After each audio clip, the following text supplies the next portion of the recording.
for those of you freezing outside, it's much warmer up here. Please come inside. And the closer you get to the front over here, the more close to the power, the more energy. So if you want to come up to the closest, still the front seats. You know, like in a theatre, the front seats are the most expensive. And no one seems to want the front seats.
like that.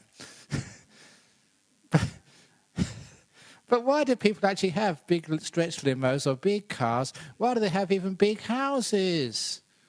It's only because to show off and because you're worried what people think of you. That's all. It's only for status. And after a while you think, look, that costs so much money. That's so much stress. That caused me so much pain getting a big house or a big car. I have to worry about where I park it in case somebody steals it.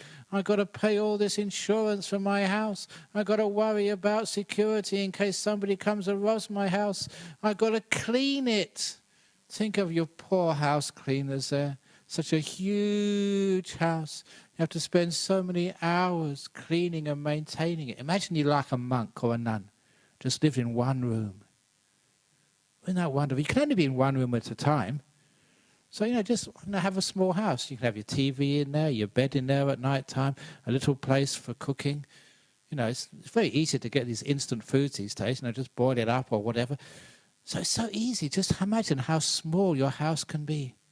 And just how easy it will be to clean. That means you have all this spare time, free time. You don't have to worry about anything. So look, why is it we have such huge houses these days? It's just to show off because we're worried what other people think about us. The same with the clothes and everything else. That's not a good reason to motivate your life. It costs too much, and it also just drives you crazy after a while. And as the old story goes, it's usually the people who are so worried what other people think of you, the ones who are really concerned about not self-esteem, but peer pressure, are the young people. Teenagers in your 20s, that's the time you are most concerned what other people think about you. But sometimes when you get into your 40s, you can dress daggily, you don't have to worry about your makeup or hair, because you're past that. You just take it easy. Don't give a damn what other people think of you in your 40s and 50s. That's the next stage in life. The first stage in life, you really concern what other people think of you. 40s or 50s, you don't give a damn what people think of you. And finally, you wake up in your 60s, you find out the secret, that people weren't thinking about you anyway. And if you could only realize that when you were young, you'd have a much better life. So if you are someone who is really sensitive to other people's opinions and criticism of you, you have a lot of suffering. If that's what motivates your life, you're really asking for a lot of trouble. Because people will criticize you, they will put you down. If that's the most important thing in your life, you'll soon get depressed. And a lot of depression comes from that. You lose your motivation working so hard to please other people, and it doesn't work, so you give up trying. That is not the best motivation for your life. So what other motivations can we have? Instead of trying to please other people, obviously the pleasure principle is an important part of life. We do things because we enjoy it. Now that's not such a bad principle, as long as we realize what we really do enjoy in life. Why do people go out and get drunk at night? Because they think they enjoy it. It motivates them. They're looking for some happiness and pleasure. Why sex? Why movies? But look, if you do too many movies or too much sex, after a while, there is satiation, just too much. You think, just what's the point of this? Because the physical pleasure principle, if that's what motivates you in life, after a while you get jaded, is the word. If that's all you really want in life, is this it? And so that doesn't really work, just going for physical pleasure. Which is one of the reasons why a lot of you are here this evening. Yeah, you've been there, you've done that. Surely there must be something else which gets us out of bed in the morning, motivates us. And that physical pleasure which I was talking about, it's more like for me. There we get into some higher motivations, which are just the motivations for compassion and caring for other people. And that's a much greater motivation. So once you've got sort of worrying what other people think of you, and just the pleasure, the sensual pleasure principle, you go for compassion. Now that is a far greater motivator for a person. And it's something which is a sustainable motivation. It can really get people going in life, just wanting to do things for others.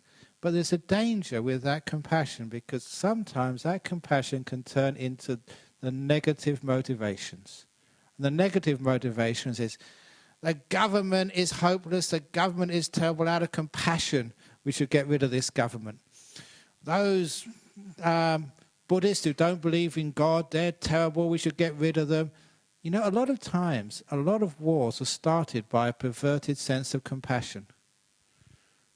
Really think that these people need to be got out of the way. They need to be culled. They need to be removed. And that's why that for many, even when I was very young, you saw the sort of the problem with that negativity. You know, it's very easy to give a talk and to get people really riled and angry. And you know, if you've ever heard a talk like that where people are just, they're taking an issue, whether it's like live animal exports, or whether it's violence or prostitution, child prostitution, or any issue which can really sort of get under people's skin, it's very easy to get people motivated through anger and negativity. I remember I try and avoid that, because part of my ethos of being a monk is to be a pacifist and not to sort of encourage those bad emotions. But I remember that once I did accept an invitation to go to well, I don't know if it was really a political demonstration, because Dennis was there with me that time. It was just before the invasion of Iraq, the Iraq War. I think it was the first one, wasn't it, or the second one? I don't know which one it was. I can't remember now. So I accepted the invitation to go to the State Parliament House, on the steps where the demonstrations are, and just give a little speech. And I wasn't trying to be political. I was just trying to be just pacifist. And come on, you don't need to invade a country. There's other ways to solve problems, and it's just going to cause huge amounts of suffering, real suffering afterwards. So I thought I should go there. But I was very concerned, because as soon as I started talking about, we shouldn't send the troops into Iraq, and all the orders, no troops in Iraq. And I had to be very careful, because even just one word and people get motivated with anger and irritation. And that was such a dangerous thing to see that happening in giving a talk and actually arousing people's what they thought was righteous indignation, justifying anger, because you could see just how that could motivate people to violence. Seeing that was just really dangerous. And so be careful. Don't motivate people through anger and through violence. It's very easy to do. And of course, if you are attending any sort of talk or any rally like that, you get a high. Because when you're motivated out of anger, there's a cause, there's a problem which needs to be solved.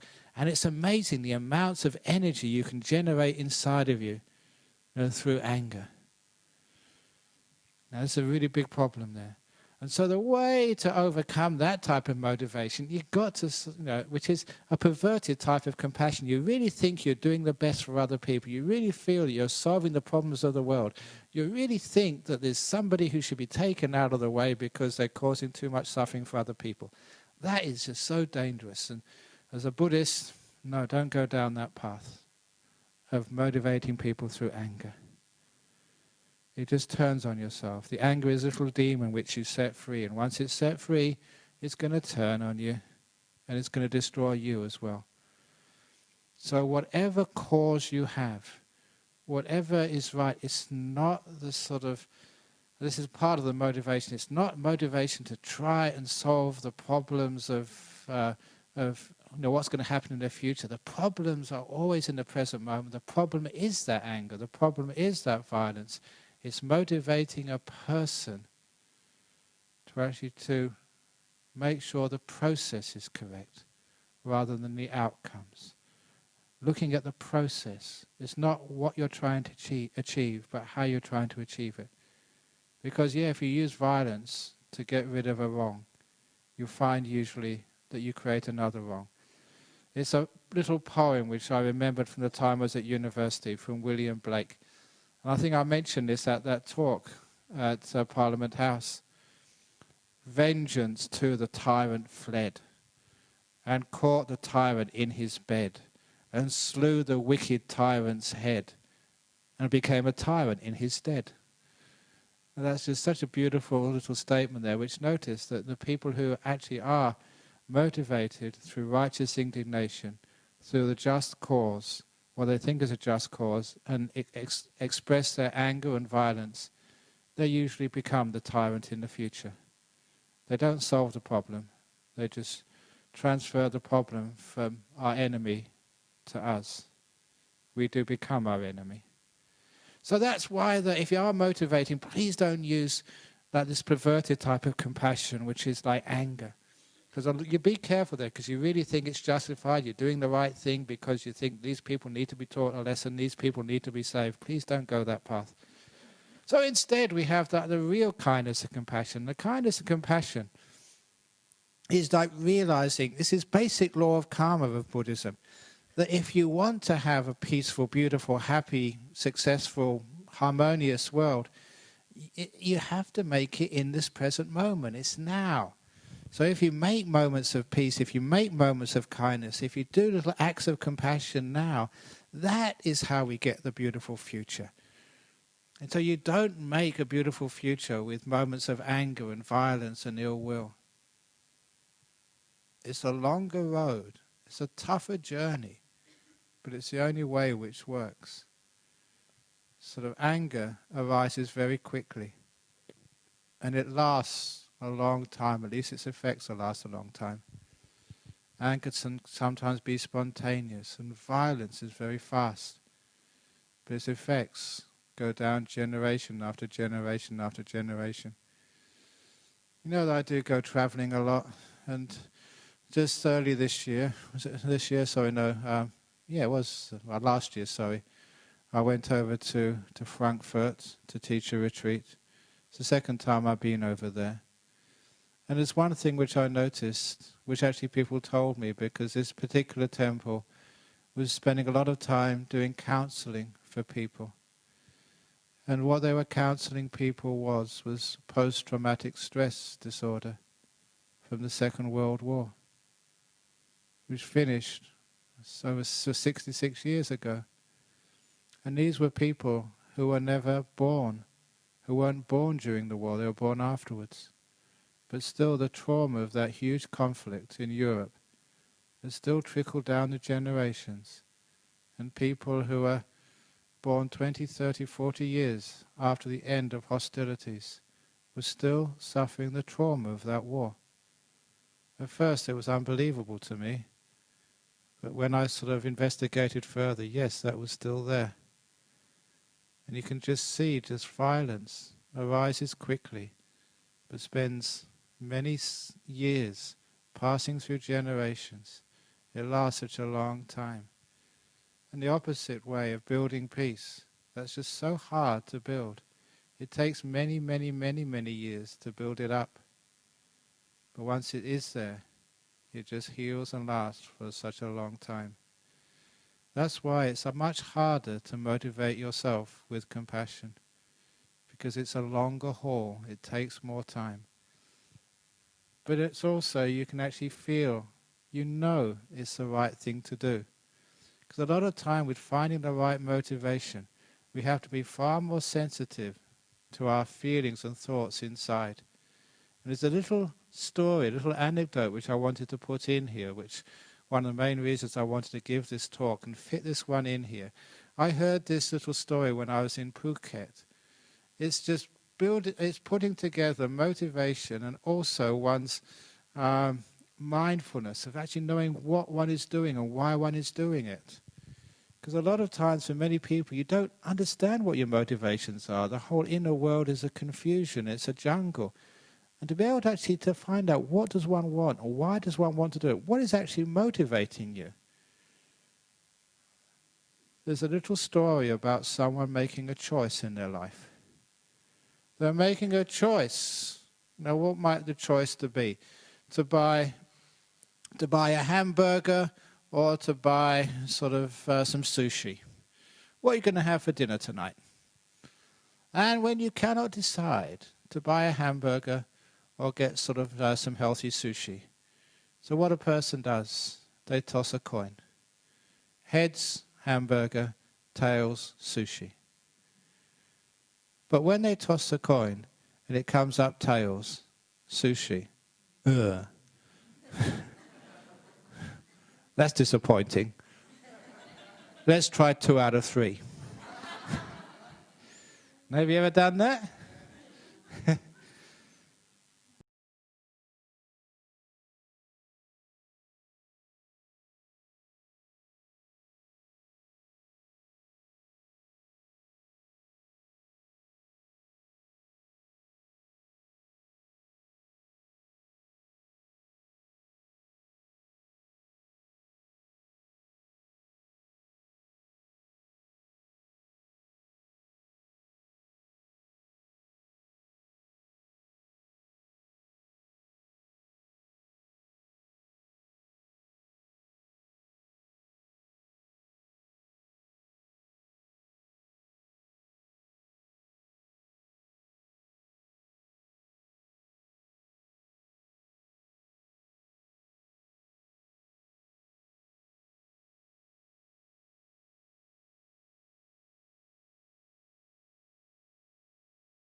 will win my daughter. Everyone was really shocked.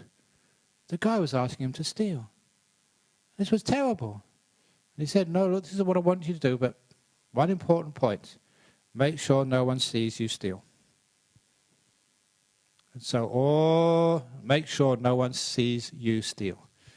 So, all the boys went in the middle of the night, creeping through the villages, waiting till the people went to sleep or they went out.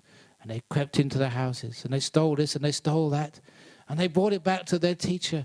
And their teacher would keep a meticulous record of what they stole and from where. And at the end of the period of 1 week, the teacher brought all the students together and said, you've all stolen lots and lots of stuff. There's enough here to keep the happy couple, rich for a long time. You're going to be very comfortable. You've all stolen a lot. And they're always waiting to see which one has stolen the most. And the teacher said, you've all stolen a lot, except for one of you. And this one little student was very ashamed and embarrassed. He said, why didn't you steal anything? And he said, because I followed your instructions, teacher. But my instructions were to steal. He said, yes, well, I tried. But you also told us, if anyone is watching, don't steal. He said, I went into the houses at night. I waited till no one was there. And I went in there and I saw these valuable items. I went to pick it up. And I realized someone was looking. Me. I was seeing me steal. That's why I couldn't follow your instructions.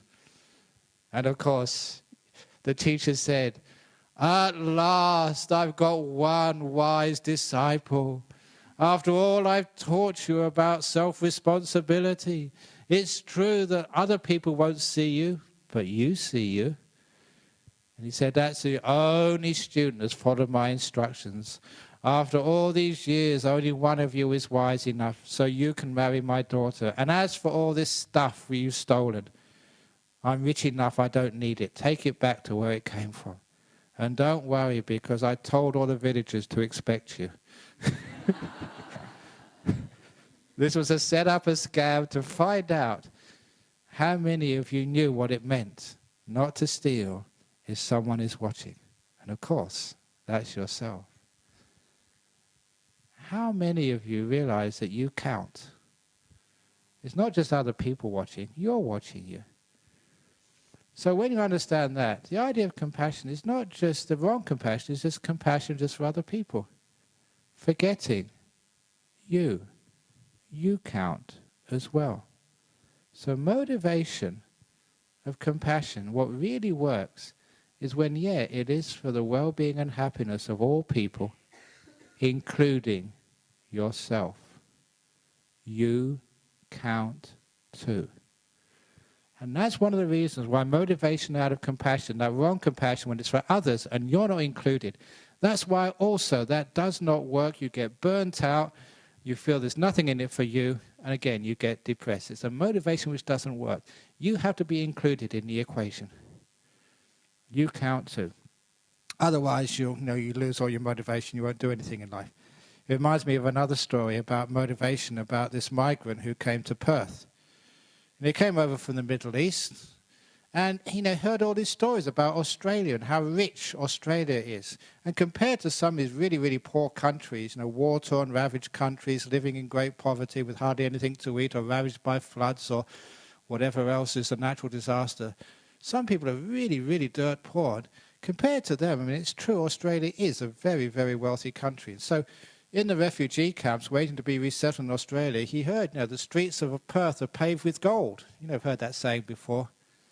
And of course he didn't really believe it, but as soon as he arrived at Perth airport on the migrant visa, as soon as he walked out of the airport, he looked down and there was a $2 gold coin on the floor. My goodness, the streets of Perth are paved with gold. And so he went down to pick up the gold coin. And then he stopped himself and said, no, I've just arrived. I won't start work until tomorrow.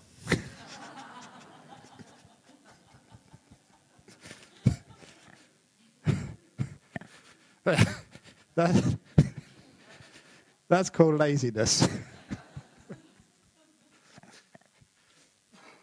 So anyway, to real motivate yourself, compassion for yourself and compassion for other people, you actually care.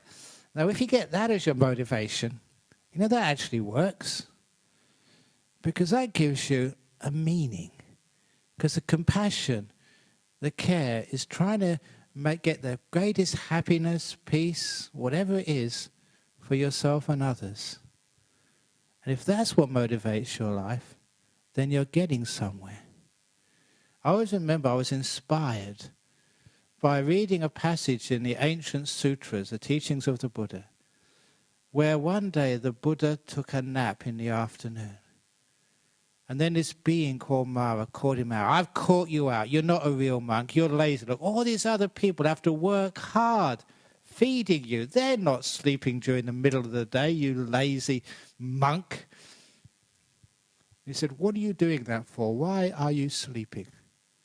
And the Buddha replied, I'm laying down for the happiness and benefit of all sentient beings. And I thought, what a great answer that was. So whenever I take a nap and say, what are you doing, Ajahn Brahm? You should be doing something, working, you've got these letters to write, emails, you should be counseling someone, teaching someone, writing a book, you should be doing something. They say, I'm taking this nap for the happiness and benefit of all sentient beings. No, I'm being serious now. Why didn't you do that? Because isn't it the case that you need it too? Remember, other people have to put up with you. So if you're taking a rest, if you're taking a break, if you're giving yourself some peace and relaxation, it's other people get the benefit from that. Because when you're really tired, you're tense, you're upset because you're physically tired and drained, that's why people get grumpy and upset and angry. I gave a talk about that a few weeks ago. One of the great reasons why people get angry is because they're tired. I mean, really, really tired. They haven't given themselves a rest or a break. And if we took all the angry people in this world and just put them in a 5-star resort and gave them a rest, when they came out afterwards, I'm sure they'd be much better people. They wouldn't be so angry, would they? So if you've got a boss from hell, I mean, many people have got boss from hells, make a collection in the office and send them to Cable Beach for a couple of days. When they come back afterwards, oh, you're such a lovely people in the office. Do you want a promotion? Do you want a raise? I don't know, but at least it get rid of a lot of their anger and upset. And I think you understand that because you know that from your own personal experience, don't you? When you're really tired, you get grumpy. So sometimes the motivation for the benefit and happiness of all sentient beings gives yourself a break. You count too.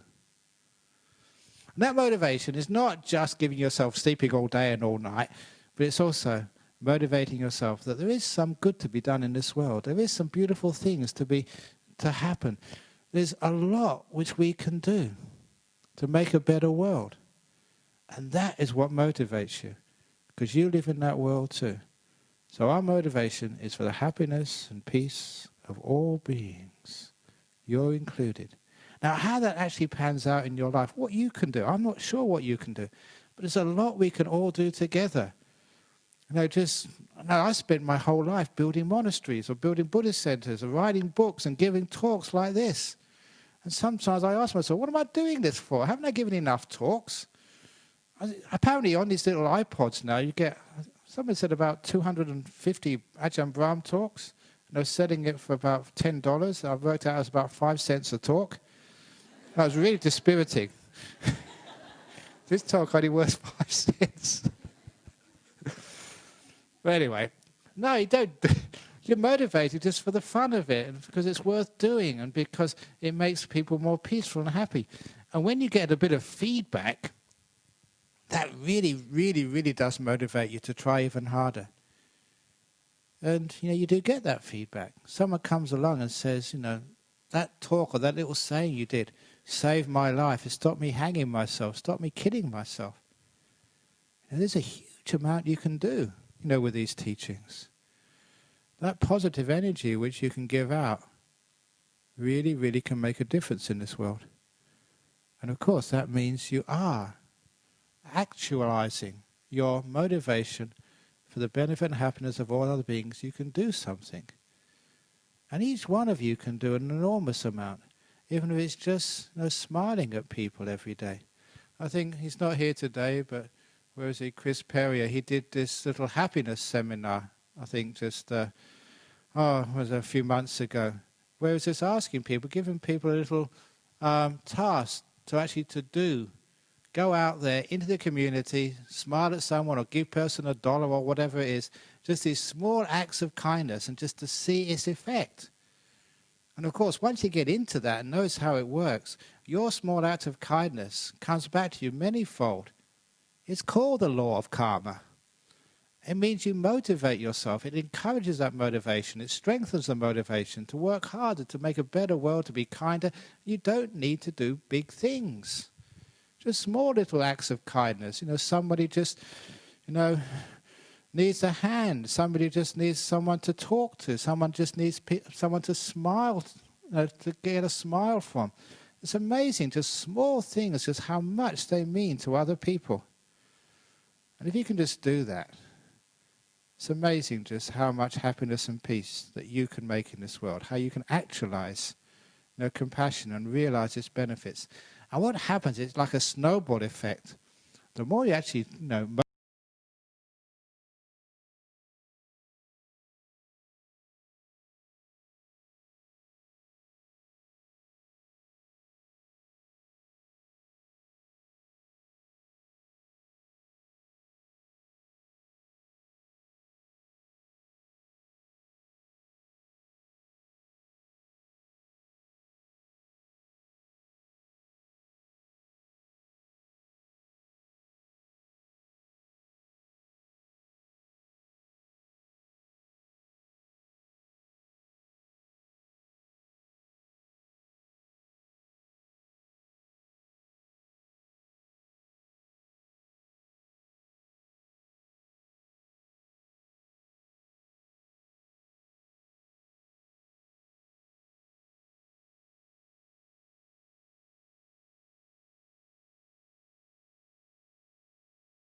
to it.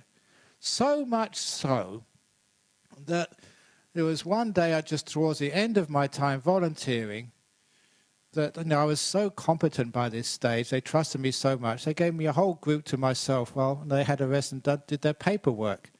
Probably totally illegal, just letting a volunteer look after the whole class, but they could trust me.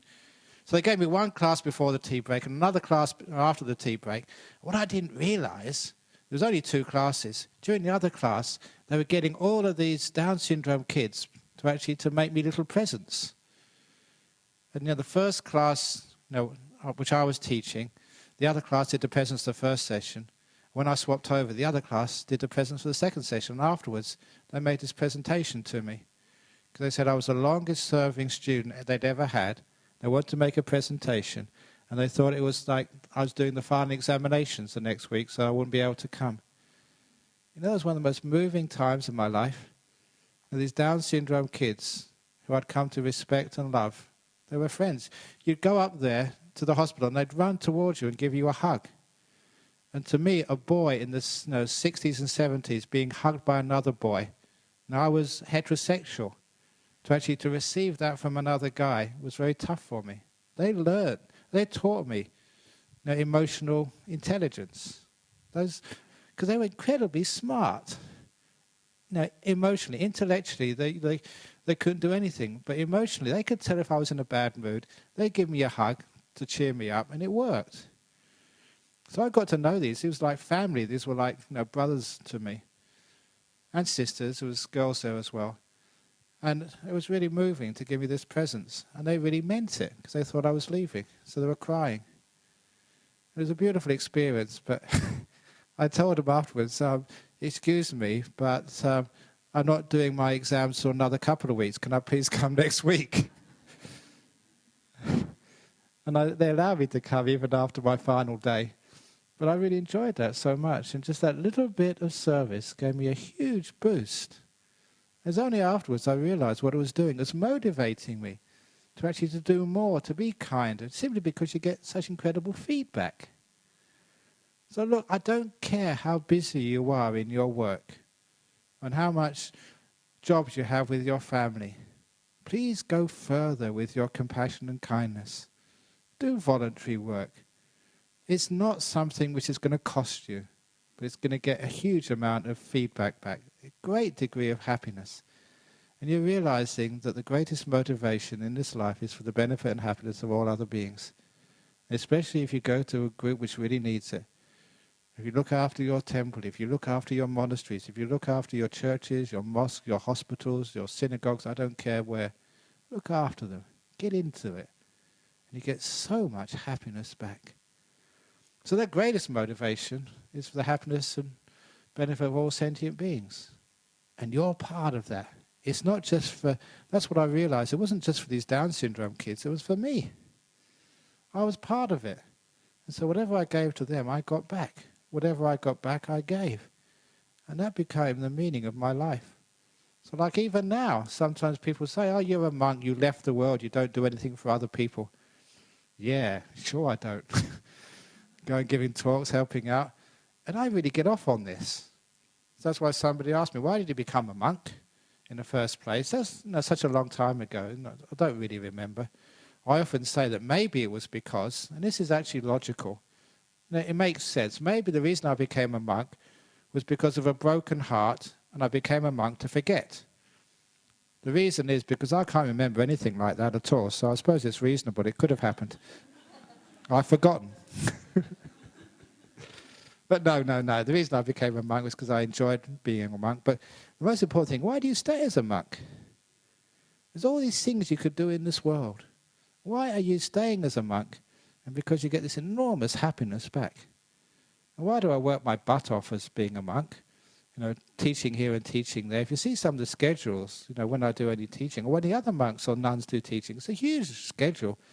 No one else would work that many hours for such little pay. One bowl of food a day, and maybe a cup of tea if you're lucky, and a bit of chocolate. No super, no pension fund. That's why I can't retire. I'm getting old now, but I'm not looking forward to my retirement. I can't. But why do you do these things for? It's obviously that you've all seen me long enough. You really get off on this. You get a lot of happiness and joy out of this life. And I sometimes ask me, what do I get happiness and joy out of?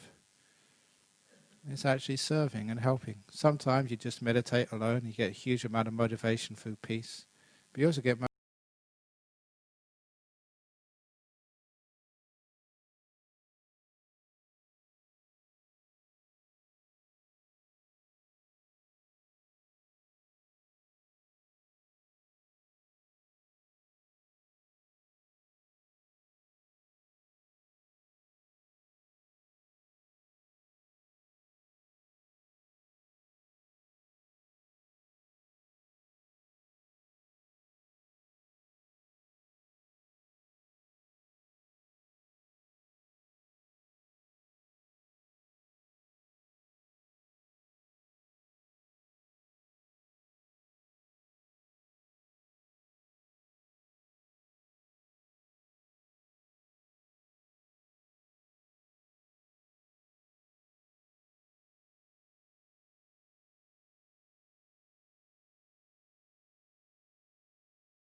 here in Perth.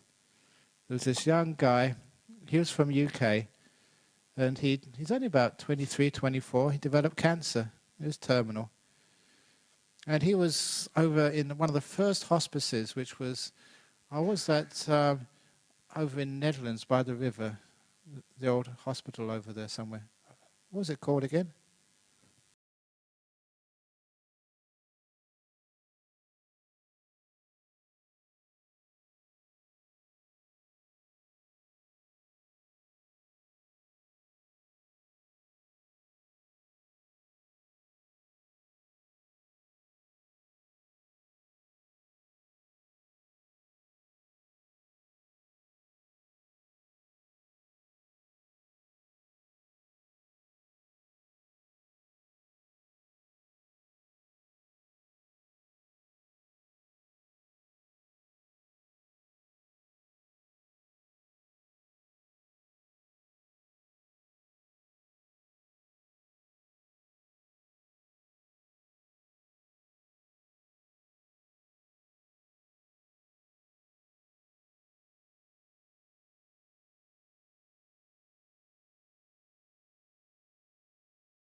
help. Be kind and live your life for the happiness and benefit of all sentient beings.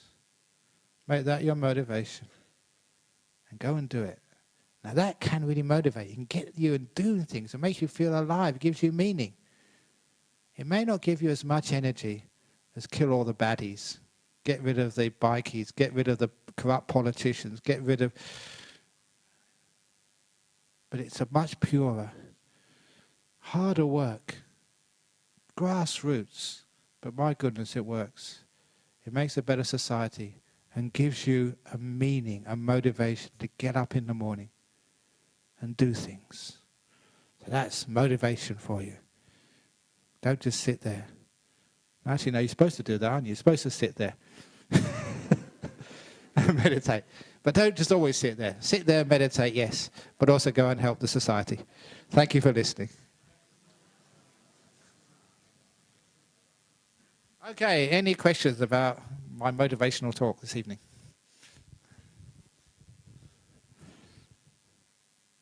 Is none of you motivated to put your hand up? For the benefit of all sentient beings?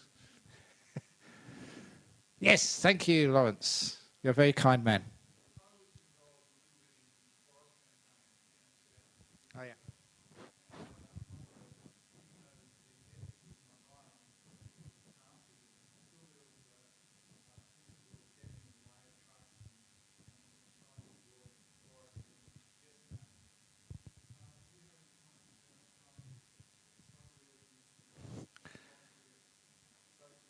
Okay, social change is saying that you're involved in a forest campaign early on down south, and you had to get in the way of the loggers or the trucks and the bulldozers and stuff. Any comments?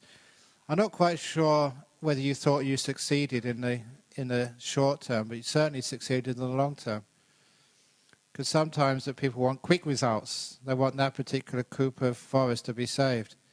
Maybe, you lose the battle, but you win the war, as they say. And I don't mean that in a militaristic sense.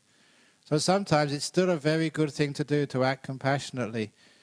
Sometimes you can be assertive. You can actually stand in the way of the trucks, but you don't sort of get the other people to stand in the way of your fist. So at least be non-violent, be compassionate. It is for the benefit and happiness of all beings to preserve those forests for the future.